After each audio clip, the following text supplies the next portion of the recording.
Masya Allah, ini rezeki anak soleh. Sampai ada yang niru-niru tuh. Kemana-mana potret Xiaomi, ngetek Xiaomi. Bismillah jadi BA gitu. Kenapa akhirnya kemudian mau jadi BA? Sesederhana kita tahu ini tuh brand apa, keberpihakannya kemana, duitnya kemana. Ada penggarisnya guys, ada penggarisnya. Jadi beneran diukur. Ya Allah, kamu gak nyangka seserius ini.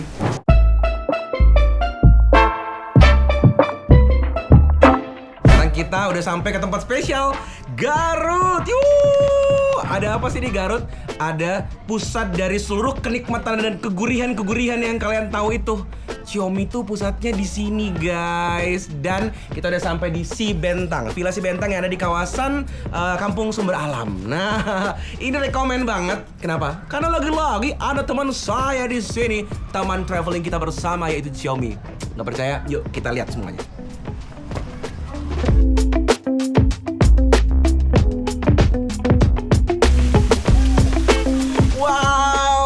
Tuh kan, ini view-nya keren banget dan private gitu loh. Serius ini buat teman-teman yang pengen kumpul sama keluarga atau mungkin yang lebih private gitu ya, keluarga gede misalkan keluarga besar, ini tuh spot yang sangat tepat banget, sweet spot banget. Oh my god, lihat dong ruang-ruangannya. Tuh ada, aduh, kita bisa gathering di situ, bisa sholat di situ, bisa di sana kan ada tempat pool yang gede ya. Kita nggak harus bareng karena ada private pool. Oh my god, oh my god, oh my god. Masya Allah, ini rezeki anak soleh. Udah dibilang, gue tuh soleh guys. Halo ikan-ikan semuanya. Dia ngikutin gua loh. Iya, disapa oleh ikan-ikan makhluk Allah yang lucu-lucu tapi sering hilang ingatan ya. Iya, ikan tuh lucu-lucu banget ya. Halo, dadah. Seru. Guys, untuk seluruh hal pertama dalam hidup lo pastikan jangan fail. Karena itu jadi kenangan buruk biasanya. Dan ini jadi bikin pengen ke Garut lagi. Gua sampai kesel ya, mah. Aduh. Budian, jangan gitu dong cara nyogoknya. Kalau gini jadi pengen kesini terus. Karena gue udah lama diajak kesini terus mager gitu kan. Kayak, aduh, tadi kejauhan, ngelewatin bukit. Aduh, sampai sini bisa kita 3 hari aja nggak di sini 4 hari kita seminggu. Ini tempatnya bagus banget. Oh begini cara mainnya. Oke, baiklah. Seru nih, welcome seru nih. Perjalanan mana macet? Macet karena kita takjub melihat gunung yang sangat indah. Orang Xiaomi kalau nganter serasa healing ya? Iya, alhamdulillah. Seru nih guys, kita akan makan cuanki sepuasnya nih. Kaget. Jadi hari ini kita mau mampir ke kantor Xiaomi. Ya nanti mau ngobrol-ngobrol juga sama teman-teman karyawan di sini. Mau ketemu sama ownernya juga, terus mau mampir ke pabriknya. Yeay! Ini yang spesial nih di Xiaomi nih. Setiap pagi sebelum memulai pekerjaan nih, mereka harus ada kajiannya dulu. Pantesan pas nyobain Xiaomi itu nggak cuma gurih tapi ada halal-halalnya gitu. Mau ada halal gitu, Ukti. Mau ada halal gitu, bro. Ternyata, insya Allah. Bubuk Xiaomi baunya. Xiaomi kari gitu. Oh, berlebihan enggak? Ini serius, gak bohong. Jadi kita akan ketemu ya forumnya, forum kajian yang memang sebenarnya udah rutin setiap pagi. Jadi di sana banyak Xiaomi, Pak. Banyak Xiaomi di sana, nanti kita lihat ya. Kurang apa ini? Lingkungan berpakaian syar'i, ya. Detail sekali, tidak berpunduk unta. Jadi tolong berpunduk sapi boleh mungkin ya. Kerudung tidak tipis, terus lengkap banget. Ya, jadi kayak pakaian syari itu apa? No debat. Sudah ada di sini, udah niru aja. Ya, simple. Kita udah syari belum nih? Udah syari belum? Hijabnya mana hijabnya? Aku bukan cewek. Oh gitu, oke deh, yuk.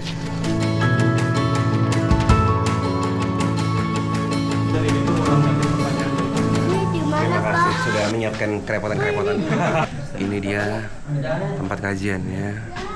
Guys, masjidnya bagus. Mantap. Ini berarti serius banget karena masjidnya tuh bukan cuma kayak musola yang penting di basement, bukan. Tempatnya di atas bersih itu tuh. Jadi pengen tinggal di masjid. Jadi pengen jadi marbot.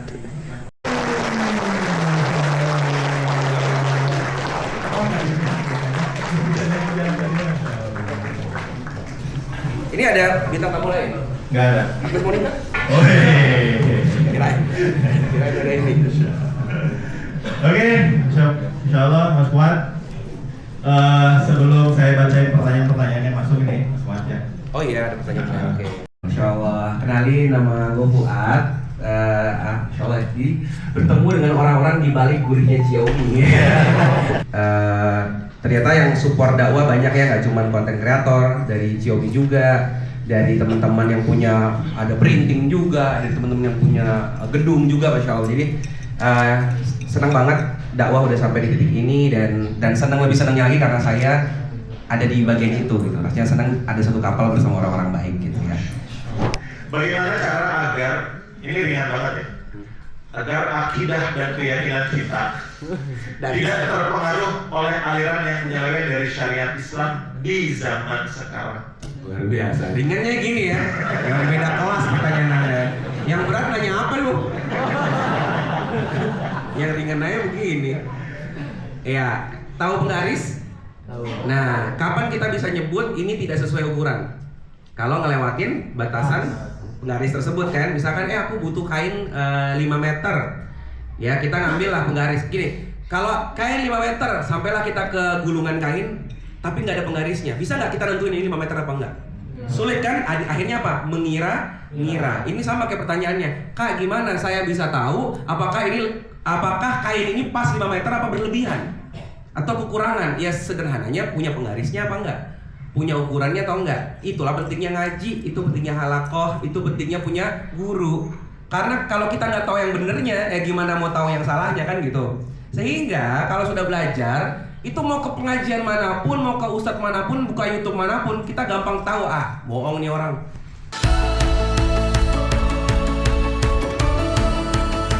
Tapi dia tuh punya alasan, aku mah senang gak mau dulu dakwah. Menjelaskan ayat-ayat soalnya belum fasih musorok gitu kan, takutnya salah pengertian itu jadinya dosa keakunya. Nah itu bagaimana cara mengatasinya gitu. Sekian dari saya, wassalamualaikum warahmatullahi wabarakatuh. Tidak semua hal harus diatasi ya guys ya. Itu dulu poinnya. Enggak, saya akan jawab pertanyaannya, cuman harus tahu bahwa ini bisa jadi insight aja, tapi nggak harus kamu ntar yang turun tangan tuh. Tadi aku sudah ke ustadz ya, bilang ketemu, nggak harus. Jadi, karena ini sering, kalau gue sebagai anak yang main di Instagram aja misalkan tuh yang nge-DM banyak, bang bahas bang ini bang lihat deh bang, gitu. Jadi banyak yang kayak menganggap semua hal itu harus diurusin gitu. Banyak hal yang kita urusin yang gak perlu yang itu gitu kan. Termasuk tadi ada teman gak mau dakwah, belum tentu harus kita ngurusin gitu ya. Tapi kalau kalian mau tahu kenapa, ini soal saya jelasin. Cuma tadi jangan sampai habis dijawab terus kita jadi rese nih ke teman kita ya. Oke.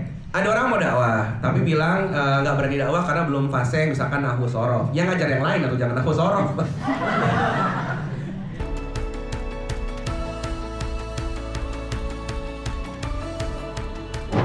Di momen-momen 10 hari terakhir yang harusnya jor-joran sedekah ya, uang saya lagi nggak ada. Kenapa gue nggak nabung kemarin ya untuk 10 hari terakhir nih? Ini kan bisa buat jor-joran sedekahnya nih berkali-kali lipat gitu kan. Terus lagi sambil dengerin ceramah gitu di masjid, dapat kajiannya Ustadz Adi Hidayat tuh ngomongin bahwa bayangkan ya 50% dari harta kita punya 10.000, kita sedekahin 50% dari harta, berat gak? 5.000 nggak berat kan? Coba orang punya aset mungkin 10 miliar aja misalkan, disedekahin separuh. Jadi mumpung masih tadi kan masalahnya orang mau di bawah, mau di atas, mau di mana pun ada masalah. Jangan kira orang-orang yang udah gede mungkin sedekahnya lebih susah. Karena misalkan yang ngeluarin, kamu berapa? 5.000? Nih aku 1 juta. Kita bisa bilang 1 juta lu berapa persen tuh?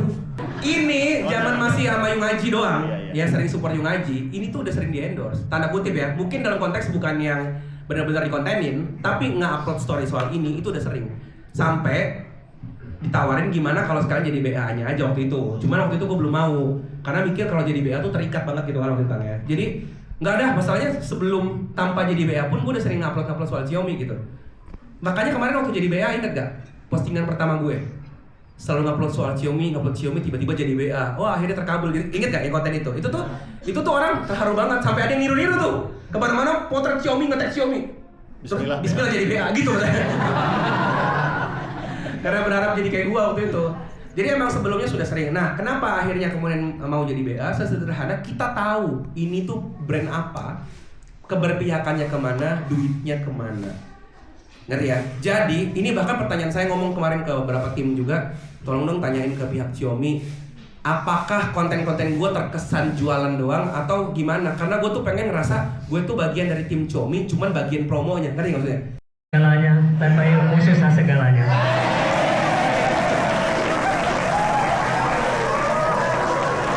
Soalnya kan saya suka lihat di dunia maya, sekarang bertemu langsung di dunia nyata. Izin bertanya kan, kalau berbicara tentang public speaking, soalnya saya kan tipikal orang yang gampang nervous gitu ya kalau di depan umum. Pertanyaannya, bagaimana menciptakan public speaking yang berkesan? Terima kasih. Assalamualaikum warahmatullahi wabarakatuh. Dan saya pelajari waktu itu dan sampai sekarang saya pakai, public speaking itu dimulai bukan dari speaking, tapi kita melihat dulu siapa audiensnya, itu dulu. Jadi seringkali orang belajar ngomongnya, padahal ngomong tidak lebih penting daripada mengetahui dengan siapa dia ngomong. Orang sepintar apapun, kalau ngomong di tempat yang tidak tepat, contohnya nih, tiba-tiba di sini gue undang Najwa Shihab lah misalkan, itu pintar banget nggak public speakingnya? Pintar, tapi mungkin kita lebih akan dengerin dan bilang, maksudnya gimana ya? Mungkin bahasa-bahasa dia ketinggian, mungkin lagi-lagi kalau tepatnya tidak tepat belum tentu bisa nyampe. Padahal yang penting dari komunikasi bukan cuma kesan, tapi pesannya nyampe dengan tepat. Nyampe belum tentu tepat, belum tentu dipahami, tapi nyampe dengan tepat dipahami sesuai dengan maksud tujuan komunikasi kita. Ya, contohnya sekarang ini pesan saya nyampe karena teman-teman dengar kan, tapi apakah teman-teman paham? Belum tentu. Teman-teman paham, tapi belum tentu pahamnya sama dengan apa yang saya pahami. Bisa jadi pahamnya sesuai dengan apa yang saya pahami, tapi belum tentu sesuai dengan tujuan saya berkomunikasi. Misalkan tujuan saya di sini agar kalian rajin sholat. Ini kalian paham sesuai dengan yang Kak Fuad maksud, tapi nggak sholat. Ya, berarti juga sama komunikasinya levelnya cuma sampai dipahami aja, tapi tidak sampai menggerakkan misalkan. Jadi lagi-lagi memahami audiens itu jauh lebih penting. Ilmu agama, ilmu dunia itu semua ilmu Allah dan itu akan nyelamatin kita dimanapun kita berada. Orang yang gampang futur itu sebenarnya suatu keniscayaan. Namanya iman kan naik turun. Tapi orang yang punya ilmunya dia akan bilang begini, gue tahu mau ke sana, cuma lagi capek aja, istirahat dulu deh. Tapi dia tahu nggak mau kemana? Tahu. Jadi futurnya nggak bakal lama dan nggak perlu dibilangin, juga ntar sadar sendiri. Ngerti ya? Tapi kalau orang yang nggak punya ilmu, tahu nggak dia mau kemana? Nggak tahu. Hidupnya let it flow, lempong gitu aja ya. Besok nyasar, besok futur, bingung. Ngerasa ini harus ngapain ya? Ini kemana arahnya ya hidup ini? Nah, kenapa? Karena nggak ada ilmu. Makanya bersyukurlah ada di sebuah tempat yang di sini tuh di recharge terus pakai ilmu. Karena penyelamat itu cuma ilmu. Sekarang kita kenal Allah dari mana? Dari ilmu kan? Kita tahu baik buruk dari mana? Dari ilmu kan? Kita tahu mana yang benar dan salah dari mana? Dari ilmu. Orang kalau nggak tahu benar dan salah, nggak ada ilmunya, dia bisa ngelakuin kesalahan dan meyakini kesalahan itu benar. Itu parah banget. Jadi saya tuh bukan bilang semua orang nggak boleh salah, semua orang nggak boleh tersesat. Semua orang sangat wajar salah dan tersesat. Tapi orang yang punya ilmu tahu nanti dia harus bangkit kemana, menuju kemana. Yang parah itu orang yang tersesat dan jatuh dan gak ada ilmunya dan akhirnya dia meyakini kesesatan itu adalah yang benar. Dan itu kita lihat banyak banget orang kayak gitu sekarang. Kita pikir dia tuh tergelincir. Parahnya dia ngedukung A, ngedukung B, hal-hal yang negatif. Dia mensuarakan hal negatif. Itu pasti orang-orang yang kehilangan hidayah. Bukan, bisa jadi emang dia yakin inilah kebaikan. Bisa jadi kayak gitu. Sedih ya, makanya tadi ilmu, udah itu aja. Dengan ilmu, cuman hitungan waktu, cepat atau lambat kita jadi orang baik. Dengan ilmu. Wallahu a'lam.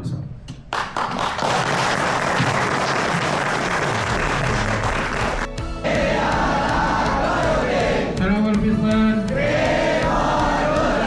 Sarawar Tim, Duni kita.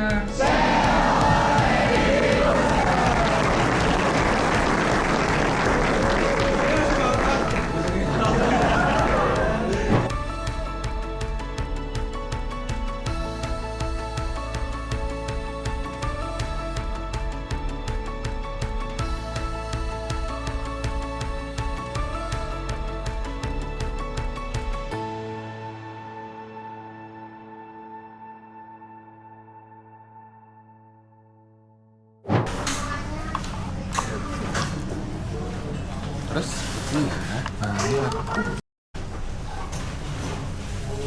Wah, kayak dulu ya. Iya, pedenya ya. Ini mau main dokter-dokteran ya? Gak apa-apa double ini, lapis. Gak apa-apa, double aja. Operasi-operasi yang gitu. Iya. Ya? Bisa. Oke. Nih, gue pakein. Oh gitu. Muat kan? Aman? Buat aman. Ini kayak Ya, mau- poni gua nggak bisa keluar dong. Oh my god, I will look so weird. Kupingnya juga? Iya, sampai ke kuping. Nih, ke bawah tuh. Jadi kayak Bu Haji ya. Wow. Ini binatang Gitu. biar nggak jatuh saat di dalam kemasan. Nice.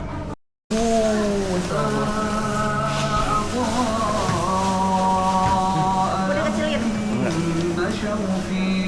Ada ayat-ayat Al-Quran, cari Anda akan selalu terkoneksi. Mau maksiat, ingat. Masya Allah.